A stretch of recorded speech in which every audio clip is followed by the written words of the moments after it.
आज की कहानी है भूतिया जंगल।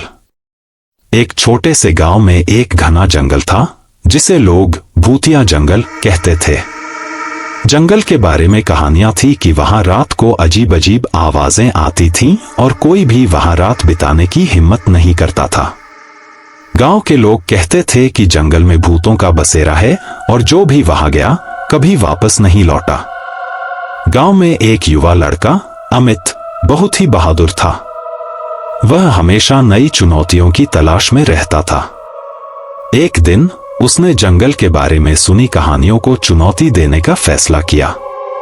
उसने ठान लिया कि वह जंगल में रात बिताएगा और सबको दिखाएगा कि जंगल में कुछ भी डरावना नहीं है। अमित ने अपने दोस्तों को भी जंगल में रात बिताने के बारे में बताया।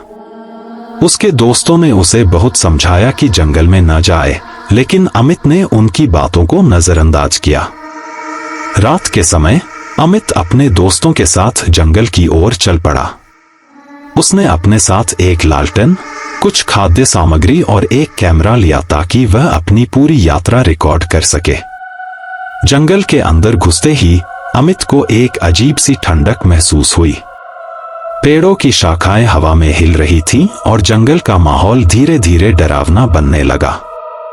अमित और उसके दोस्त एक साफ जगह पर पहुंचे जहां उन्होंने अपने टेंट लगाए और खाना बनाया। रात का अंधेरा छाने लगा और जंगल में शांति छा गई, लेकिन यह शांति असामान्य थी। अचानक अमित को दूर से एक धीमी सी आवाज सुनाई देने लगी, जैसे कोई उसके नाम से पुकार रहा हो।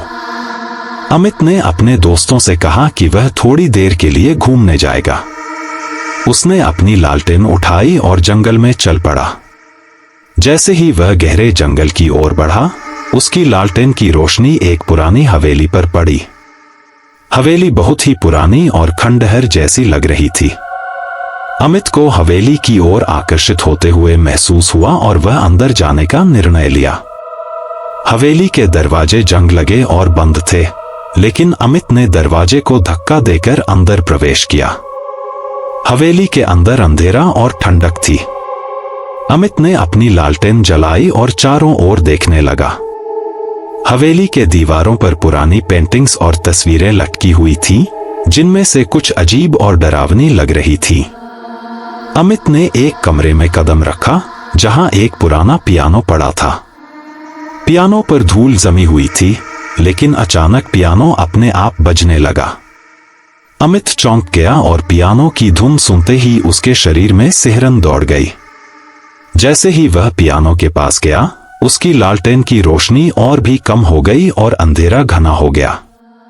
अमित ने कमरे के कोने में एक धुंधली आकृति देखी। आकृति एक पुरानी महिला की थी जो सफेद साड़ी में थी और उसके चेहरे पर गहरी उदासी थी। अमित ने साहसिकता दिखाते हुए उससे पूछा, तुम कौन हो और यहां क्या कर रही हो? महिला की आवाज धीमी और कांपती हुई थी, मैंने अपनी जिंदगी में बहुत दर्द झेला है। यह हवेली मेरे लिए कैदखाना बन गई है। अमित ने उसकी बातों को ध्यान से सुना और कहा, मैं तुम्हारी मदद करना चाहता हूं। मुझे बताओ कि तुम्हें क्या चाहिए। महिला ने धीरे धीरे कहा, मुझे शांति चाहिए। मेरे परिवार को खोजो और उन्हें बताओ कि मैं यहां हूं। मुझे यहां अकेला छोड़ दिया गया था और मेरे परिवार को ढूंढने के लिए कोई नहीं आया। अमित ने उसके निर्देशों के अनुसार हवेली के आसपास तलाश करना शुरू किया। हवेली के बाहरी हिस्से में उसे एक पुराना संदूक मिला, जिसमें कुछ पुरानी पत्रिकाएं और तस्वीरें थीं। तस्वीरों में अमित ने देखा कि महिला के साथ एक परिवार था। उसने उन तस्वीरों को ध्यान से देखा और गांव की ओर लौटने का निर्णय लिया।